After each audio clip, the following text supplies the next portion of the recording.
Nu am știut că am să fac prezentarea în prima zi, dar am să încerc să adaptez ceea ce am conceput pentru ziua de mâine cu o mică adițiune care este permisă de un timp mai generos.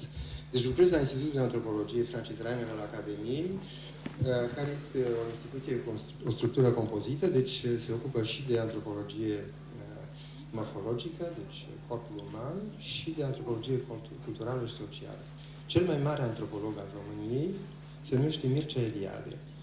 Mircea Eliade a făcut antropologie simbolică, concentrându-se pe analiza discursului simbolic al instituției care, în generația sa, era principala producătoare de discurs simbolic în sistemul culturii. Aceasta se numește religia. Da?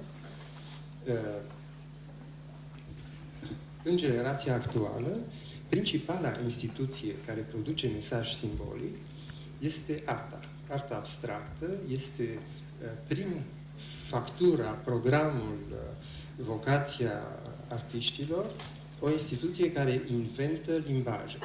Aceste limbaje au esențialmente natură simbolică și necesită o abordare complementară celei pe care o produc, în general, istoricii de artă criticii, care se ocupă de raportarea obiectului de artă la istoria artei. În cazul de față este nevoie de o raportare a obiectului de artă la istoria culturii, pentru că discursul simbolic este un discurs care are de-a face cu sistemul de valori în care ne integrăm, față de care ne identificăm și așa mai departe.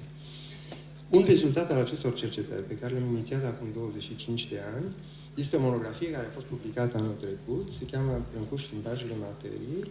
Este o trecere în revistă a tuturor motivelor operei brâncușiene, cu instrumentarul pe care îl pune la dispoziție antropologia simbolică și care presupune o analiză, ca prim pas, o analiză morfologică extrem de detaliată a fiecărei compoziții, a fiecărei lucrări, în ideea de a identifica acele puncte de pe suprafața unei sculpturi care suportă ipoteza unor conținuturi culturale, unor referiri culturale.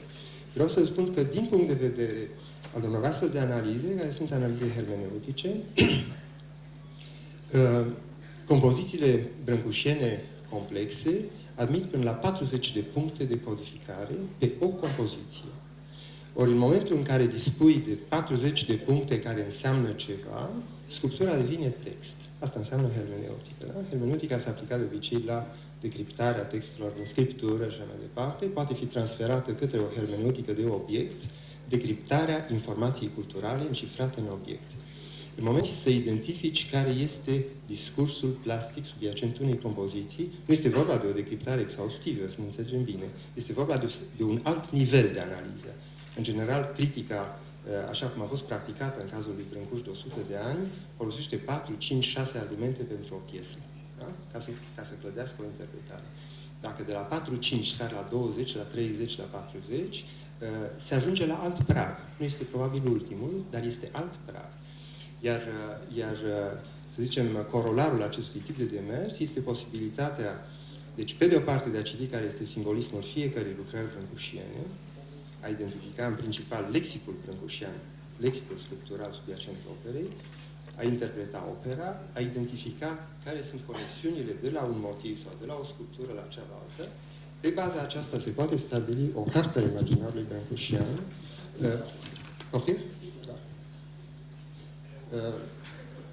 Credeam că am de-a face cu o comunicare de 10 minute și de aceea nu am adus diapozitive pentru asta, dar vreau să vă spun că această hartă ilustrează toate motivele brâncușiene, sunt 40 aproximativ la număr, și demonstrează că opera brâncușiană este clădită, așa cum am văzut demonstrația tehnică asupra, să zicem, complexității coloanei, pe o structură de mare complexitate și de mare ordine a gândirii sculptorului, în sensul în care, pornind de la piesele din 1907, care marchează momentul de debut al operei mature, Rugăciunea, Cumințenia, Sărutul, se poate constata că aceste piese, în special Sărutul și Rugăciunea, oferă sugestiile pentru inventarea tuturor celorlalte motive. Iar harta arată, în text sunt scrise ecuațiile de transformare, cum de la rugăciune se ajunge la Pogani, de la Pogani la măiastră, de la măiastră, etc. Da? În felul acesta. Iar de la această bază se merge la partea de sus. Avem în România principale piese care formează fundamentul estetic al operei brâncușiene și avem încununarea care este la Târgu Jiu.